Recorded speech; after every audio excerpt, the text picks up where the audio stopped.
clamber into this tight metal coffin. Sense 45 tons pressing down through slim tracks. Your palms close around controls that move as if thickened by winter. The engine thunders at your back, an unpredictable creature that might quit at any second. This is the Panther, celebrated by Germany as a superior tank. Yet it failed far more often than it fought. It spent more hours in workshops than on front lines.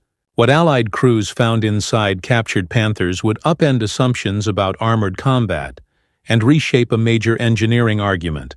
December 1944, the snow-clad woods of the Ardennes.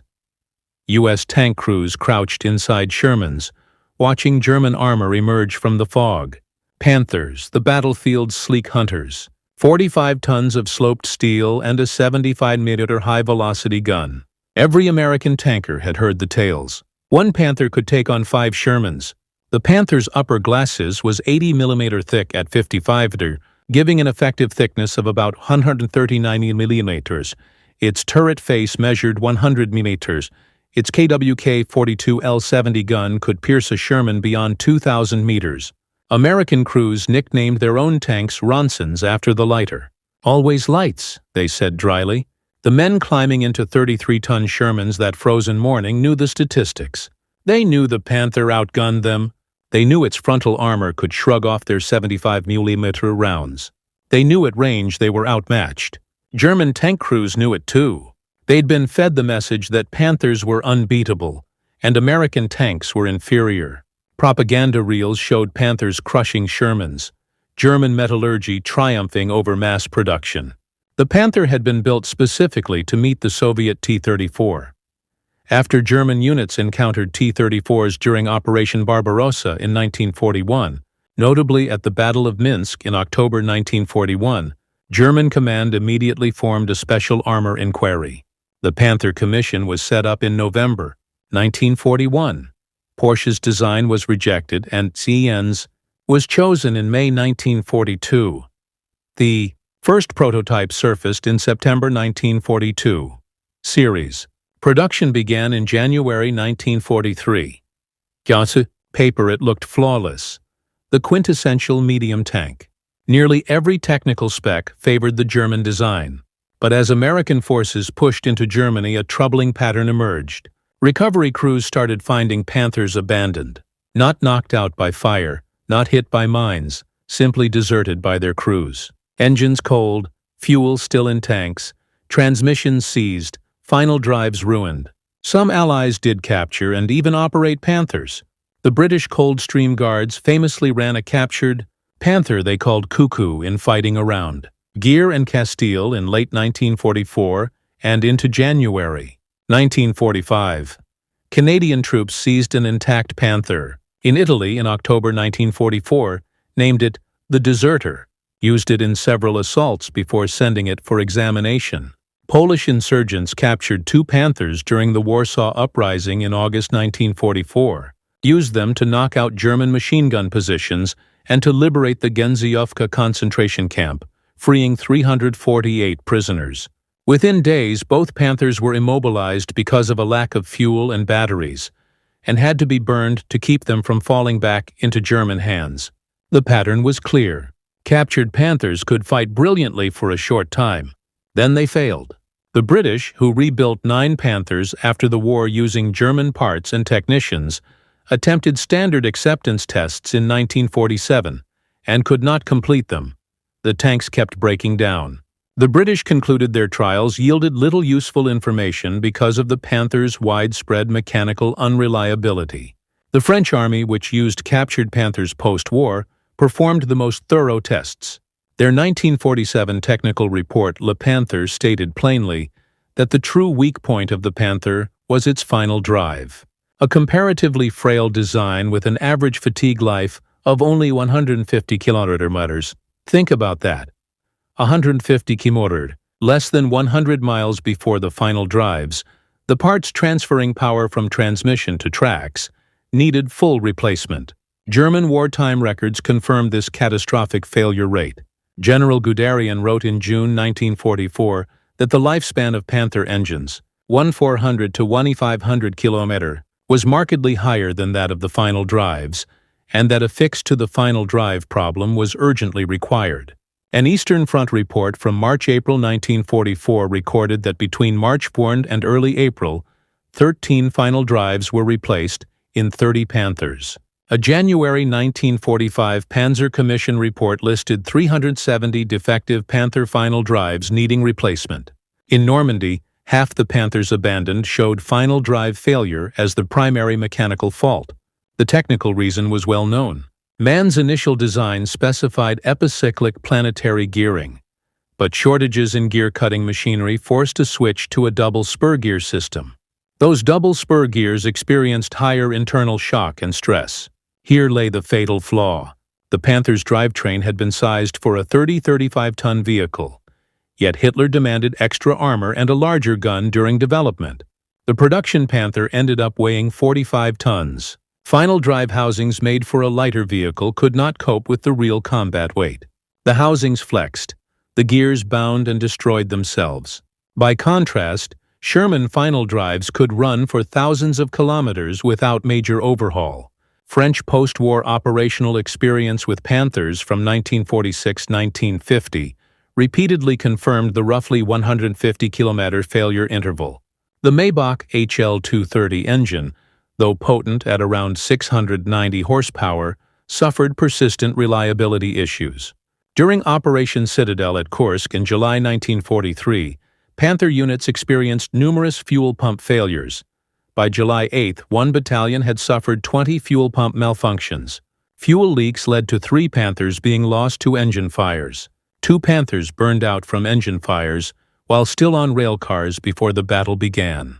Documented Maybach problems included blown cylinder head gaskets, broken connecting rods, oil pump drive shaft failures, engine fires from oil leaking onto hot exhaust manifolds, cooling fan drive bearing failures, and repeated overheating.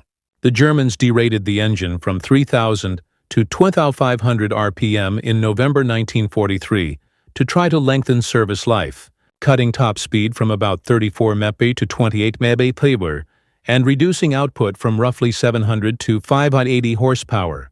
Even then, average Maybach life in Panthers was only about 1,000 km, with some examples reaching 1,400, 1,800 km at most. The Panther's turret traverse system introduced further complications.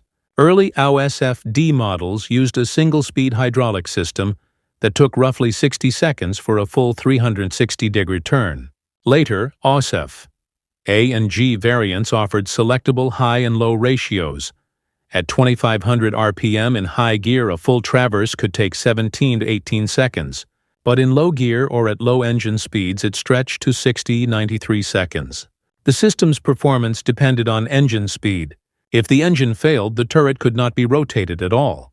The Sherman used an independent auxiliary electric motor, so its turret rotated in about 15 seconds regardless of engine speed.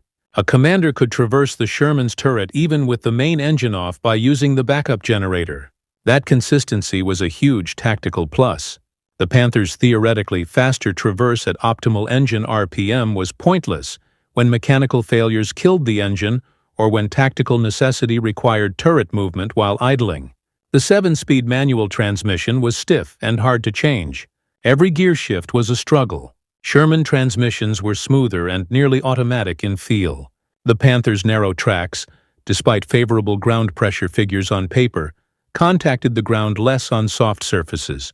In mud or snow, Panthers often became bogged down. Their cross-country strengths applied mainly to firm, dry ground. The Sherman's wider tracks gave better real-world traction across varied terrain. Inside, the Panther's crew accommodations were cramped and poorly lit. The gunner's space was tighter than in a Sherman. The loader had to reach awkwardly over a huge breach to fetch rounds scattered around the fighting compartment. The Sherman's ammo layout featured ready racks within easy reach of the loader, and everything was arranged sensibly. American automotive engineers had designed the Sherman using the same human factors principles they applied to cars. Make it easier for the crew. By March 1945, American tank crews' complaints about encountering Panthers and Tigers had reached General Eisenhower repeatedly. He asked the commanding generals of the 2nd and 3rd Armored Divisions for detailed reports. General White of the 2nd prefaced his reply by asking Eisenhower to take into account the customary vigor with which American soldiers voice every perceived fault in their equipment. General Collier, commander of Combat Command A of the 2nd Armored Division, supplied a thorough appraisal. The consensus within the 66th Armored Regiment was that German tanks and anti-tank weapons outclassed American ones in several areas: better flotation, greater mobility, superior gun sights and higher velocity guns, smokeless powder that made German vehicles harder to spot, more effective sloped armor, and a smaller silhouette. Collier pushed back on Eisenhower's suggestion that American equipment shortcomings were an inevitable result of long shipping lines, arguing that the necessity of overseas transport did not, in the tankers' view, excuse their inferiority. This was March 1945, and the war in Europe would end in May. Eisenhower acted quickly. He forwarded the reports to the War Department and sent them on to General Marshall at once. It was too late for any changes to alter the outcome, but these records show American tank crews clearly recognized the Panthers' battlefield advantages and wanted superior vehicles. They were not blind to the Sherman's faults, yet they prevailed, not despite the Sherman, but because of what the Sherman represented: a complete fighting system tailored for total war. Between June and December 1944, the 12th Army Group lost more than 2,000 medium tanks, mostly Shermans. Those losses shocked the American public when letters, home, and press accounts revealed the scale of the tank casualties. In January 1945, New York Times correspondent Hanson Baldwin wrote editorials urging a congressional probe into America's tank adequacy. Army leadership countered with defenses of the Sherman. Major General Nelson H. Baker, Jr. released Eisenhower's letters to blunt criticism. After the war, General Marshall sought to explain American tank performance, conceding that from summer 1943 to spring 1945, German Tigers and Panthers outclassed Shermans in direct fights. Marshall emphasized that U.S. doctrine never intended medium tanks to duel heavy tanks alone. Tank destroyers, artillery and air power were supposed to neutralize heavy armor, while medium tanks exploited breakthroughs and supported infantry. Viewed beyond isolated battles, the Sherman's record shows overall effectiveness. American and British forces landed in Normandy in June 1944, and by May 1945, 11 months later, Allied armies had advanced from the French coastline to Berlin, defeated Germany, and ended the war in Europe. German formations armed with technically superior tanks could not halt that advance, not because Panthers and Tigers were ineffective when engaged, they were lethal, but because they could not operate reliably enough to matter strategically. A tank that breaks down before the fight adds nothing. A vehicle immobilized for lack of fuel contributes nothing. A tank awaiting never-arriving spare parts becomes a static pillbox. Strategic success requires sustained operations across time and distance. The Sherman enabled that. The Panther did not. The Sherman succeeded because it emphasized the right priorities. Not maximal range penetration or the thickest frontal plate, but reliability, ease of maintenance, crew survivability, mass production capability, logistical sustainability, and tactical versatility. The Sherman's 5-man crew arrangement, commander, gunner, loader, driver, and assistant driver, who doubled as bow machine gunner, promoted efficient operation and teamwork. Multiple escape paths, including a large belly hatch, side hatches, and turret hatches, gave crews good chances of survival when hit. British study of captured Tiger 131 helped inspire the Sherman Firefly with its 17-pounder gun. Sherman variants met differing tactical needs. The M4A3E2 Jumbo had 102 mm glacis armor and 150 mm turret front armor, and Fisher Tank Arsenal produced 254 Jumbos from May to July 1944 to spearhead assaults. The wet ammunition stowage introduced on Shermans placed rounds in water glycol-jacketed bins, cutting the probability of catastrophic fires from penetrations, previously 60–80%, down to roughly 10–15%, a single change that saved thousands of lives. The 76mm M1 gun, introduced in January 1944 and first used in combat in July 1944 during Operation Cobra, improved armor penetration, but reduced high explosive performance compared with the 75mm. The 75mm M48 round produced about 950 effective fragments within a 20-foot radius, while the 76mm M1 produced about 560 fragments, a tactical limitation many units preferred to avoid. Tankers knew that most engagements involved infantry, not enemy tanks, so high explosive performance often mattered more than peak penetration. The Panther's long barrel, high-velocity KWK-42L70 prioritized anti-armor performance but sacrificed shell explosive effect. By design, a high-velocity gun trades blast and fragmentation for penetration, and you cannot maximize both. Israel's use and modification of Shermans after World War II underscores the platform's soundness and adaptability. The M50 Sherman with a French 75mm and Continental R975 engine served from the 1956 Suez Crisis through the 1967 Six-Day War and the 1973 Yom Kippur War. The M50 Continental Mark I retired in 1972.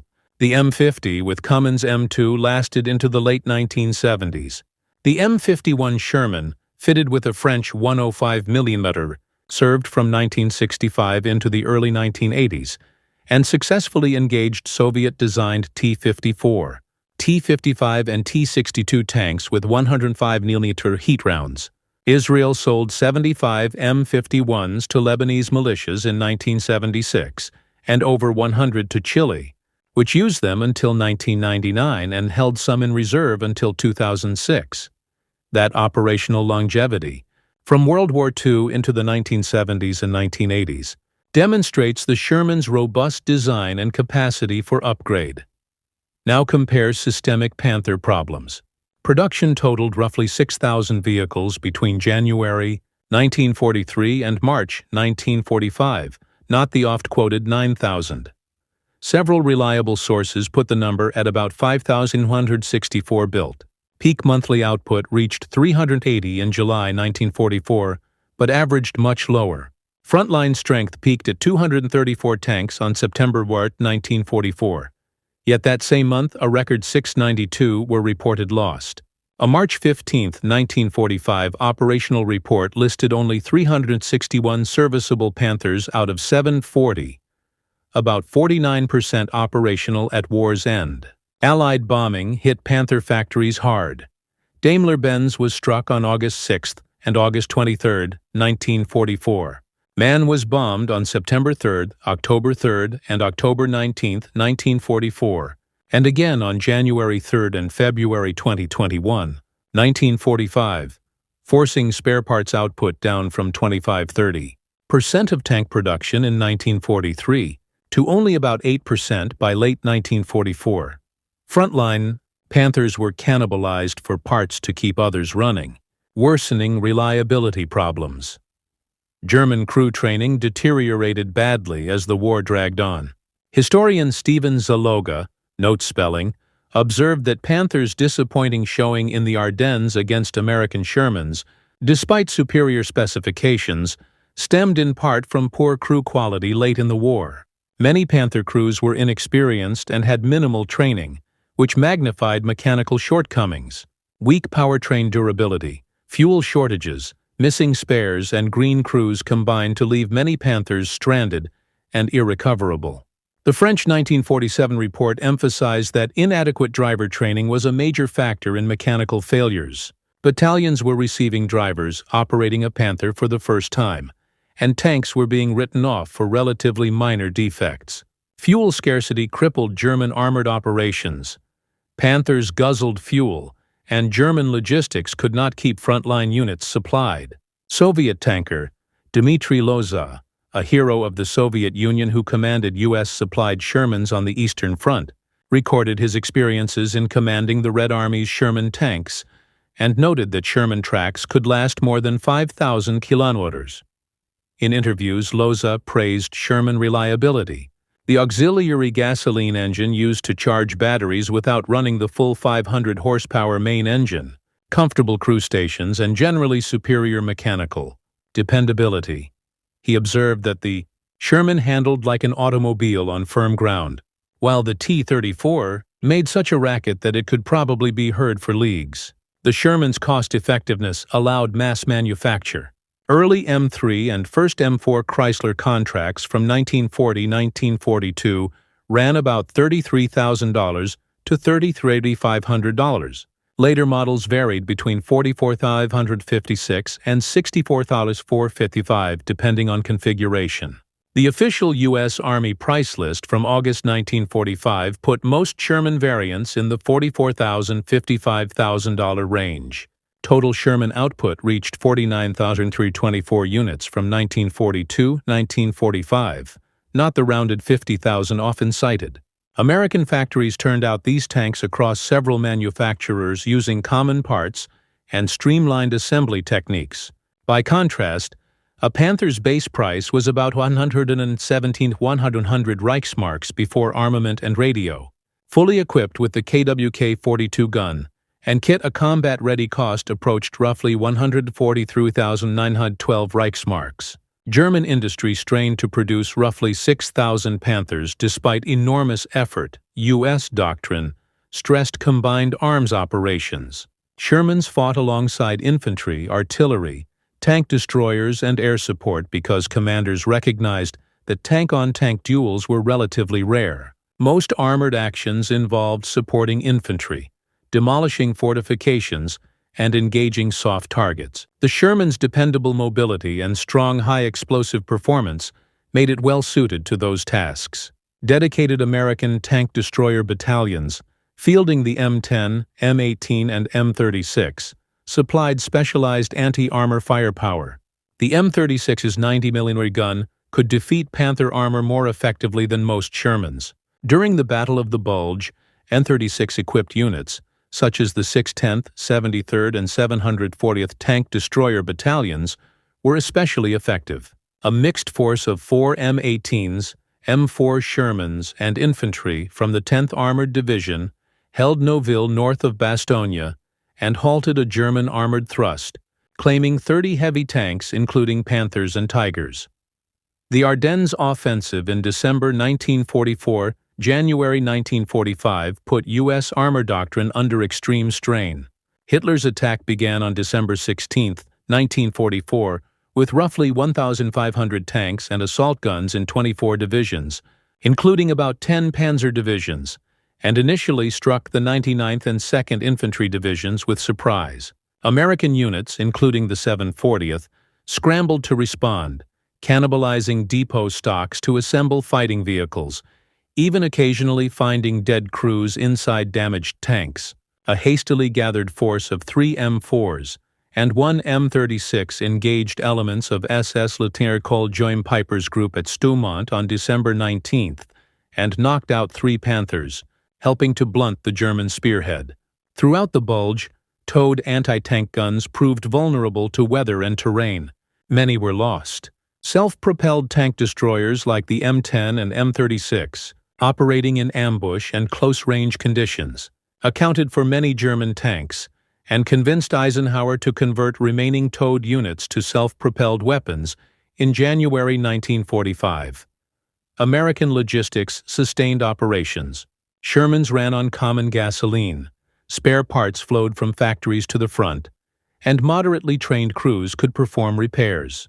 Damaged Shermans were recovered, fixed, and returned to action rapidly. The U.S. 3rd Armored Division reached Normandy with 132 M4s, and over the European campaign reported about 648 Shermans destroyed in combat and another 700 knocked out and later repaired. Figures that suggest a staggering turnover but also reveal the Sherman's central advantage. It could be produced and replaced in large numbers, repaired and re-entered service. German armored divisions, by contrast, steadily weakened because their losses could not be replenished. Tactical examples underline that numeric and operational advantages often beat superior specs. At Aricourt in September 1944, the 4th Armored Division's 37th Tank Battalion under Lieutenant Col Creighton Abrams, always commanding. Shermans, despite changing mounts, lost 14. Shermans while destroying 55 Panthers and Tigers. Patton dubbed Abrams the world champion tank commander. The battle showed that sound tactics, combined arms, terrain use, and aggressive maneuver could defeat technically superior German armor. The Sherman was not a flawless gun platform, but its overall package mattered. Post-war Israeli use of Shermans, extensively modified and upgraded, demonstrated adaptability and longevity. The M50, with a French 75mm and Continental R975 engine, served from Suez in 1956 through the 1967 Six-Day War and into the early 1970s. The Mark I retired in 1972. Cummins-engined versions lasted later. The M51 with a French 105mm served from 1965 into the early 1980s and fought Soviet-designed T-54, 55-62s using 105mm heat rounds. Israel exported dozens to Lebanon and Chile, where some remained in reserve until the 2000s. That operational life, stretching decades beyond World War II, speaks to the Sherman's fundamentally practical design.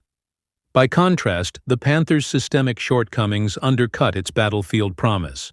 Production between January 1943 and March 1945 totaled roughly 6,000 vehicles, commonly misreported as 9,000, with some sources specifying about 5,164 built.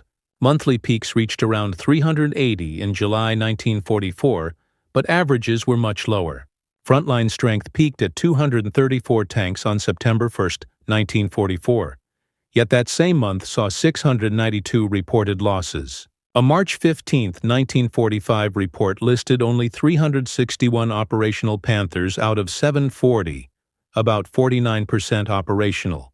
Allied bombing of factories, Daimler-Benz and Mayenne among those struck through late 1944 and early 1945, slashed spare parts output, forcing field units to cannibalize tanks and worsening reliability woes. German crew training declined as the war dragged on, multiplying mechanical problems. Historian Stephen Zaloga points out that Panther's poor showing in the Ardennes owed as much to inexperienced crews as to technical faults. Weak drivetrains, fuel shortages, absent spares, and novice crews left many Panthers stranded beyond recovery. French post-war studies emphasized inadequate driver training and noted battalions receiving first-time Panther operators, with tanks written off for comparatively minor defects. Panthers consumed large quantities of fuel, and German logistics could not keep forward units supplied. Even when captured and operated by skilled crews, Panthers often proved unsustainable. In a February 1945 Lower Silesian action, an experienced Soviet crew used a captured Panther to reconnoiter and destroy 3 enemy Panthers, but the vehicle was later written off because spare parts and maintenance were unavailable.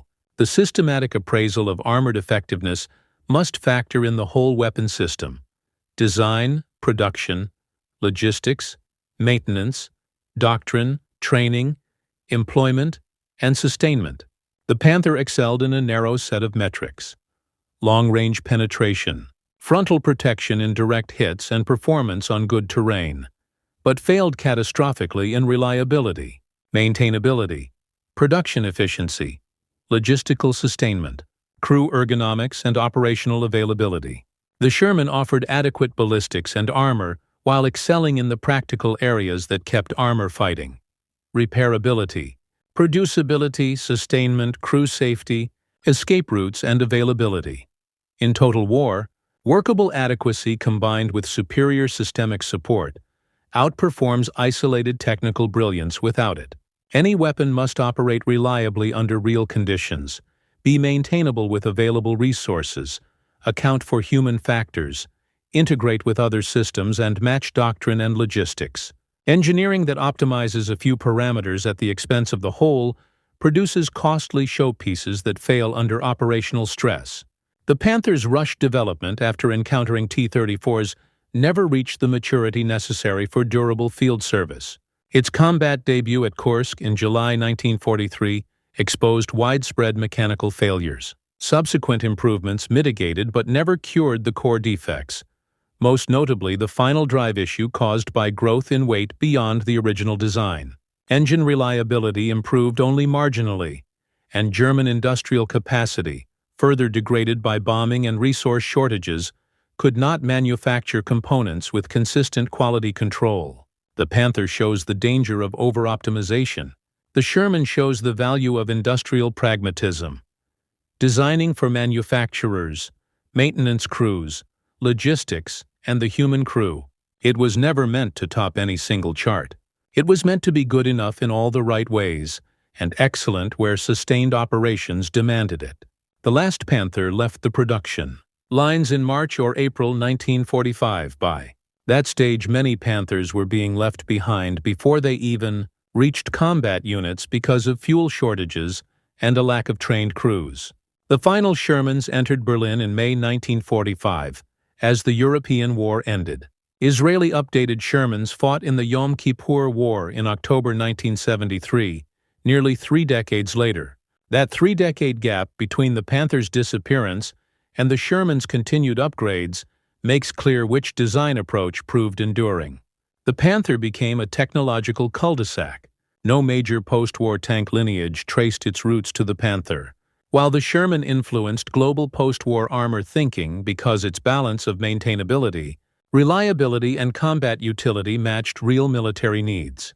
American tank crews in 1945 learned these lessons firsthand. They met Panthers in combat, recovered abandoned machines from the battlefield, and evaluated captured examples.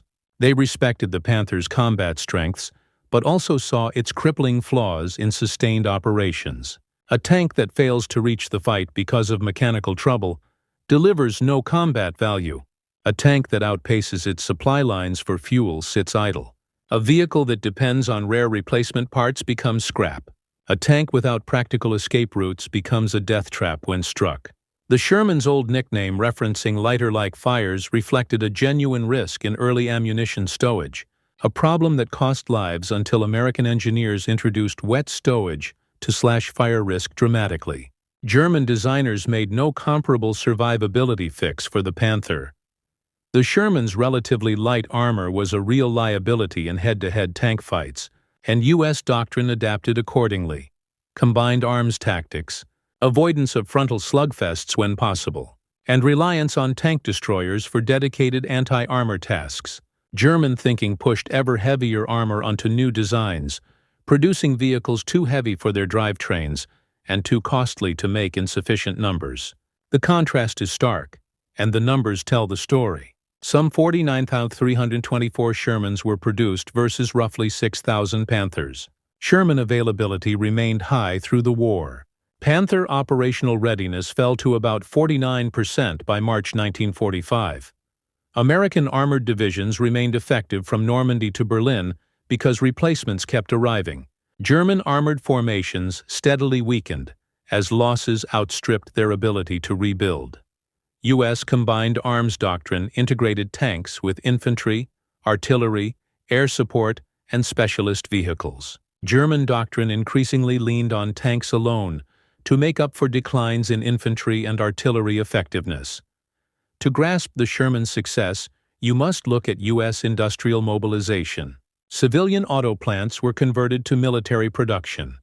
Ford's River Rouge, Chrysler's tank plants, and General Motors factories all applied assembly line know-how to tank manufacture.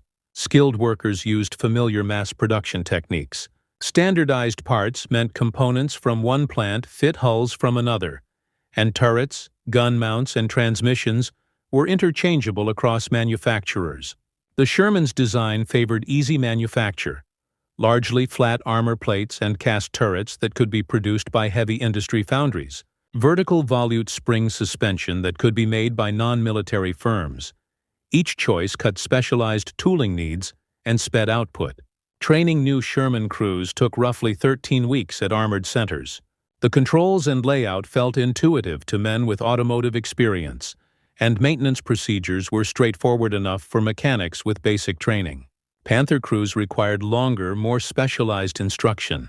As German training time shrank and losses mounted, crew quality fell. Sherman maintenance and repairability paid dividends in the field. A trained crew could replace a Sherman power pack, engine and transmission together, in about 8 to 10 hours with the right equipment. Armored divisions carried spare power packs on trucks following tank columns, meaning a disabled Sherman could often return to action in hours. Panther engine or transmission work was more time-consuming and needed specialized gear. Many Panthers had to be evacuated to depot-level workshops or abandoned.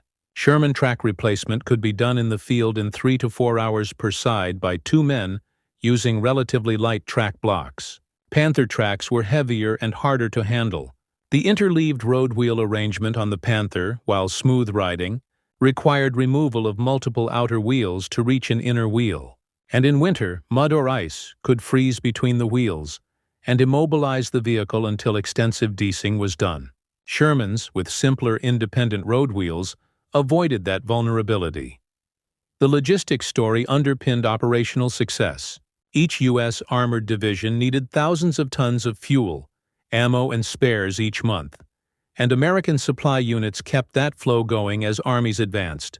The Red Ball Express and similar convoy systems moved vast quantities, thousands of tons daily at the peak, while ships kept the flow from U.S. factories across the Atlantic. German logistics, by contrast, collapsed under Allied bombing of rail lines, fuel plants, and transport nodes. Even mechanically sound Panthers often sat idle for lack of fuel. Sherman fuel consumption was heavy, but within the capacity of American logistics. Panther consumption was similar or greater, but German supply capacity was not. The difference was system capacity, not just fuel per vehicle. Post-war testing and use reinforced these conclusions. French technical studies and wartime records documented the Panther's maintenance burdens and limited operational availability. British trials of completed Panthers after the war were halted because the machines broke down or had been cannibalized for parts. American engineers at Ardennes examined captured Panthers and noted advanced features alongside many critical flaws, lessons that influenced post-war U.S. design choices more by negative example than imitation. The Panther's complexity and tight integration made meaningful modification impractical. The Sherman's simpler, modular hull allowed dozens of conversions, recovery vehicles, APCs, SP artillery, rocket launchers, bridge layers, mine-clearing vehicles, and flamethrower tanks, demonstrating a chassis that could be repurposed across decades. Israeli rebuilds such as the M50 and M51 replaced nearly every subsystem while keeping the basic hull, showing the platform's ability to accept major upgrades and remain combat relevant into the 1960s and beyond. The broader lesson transcends these two tanks.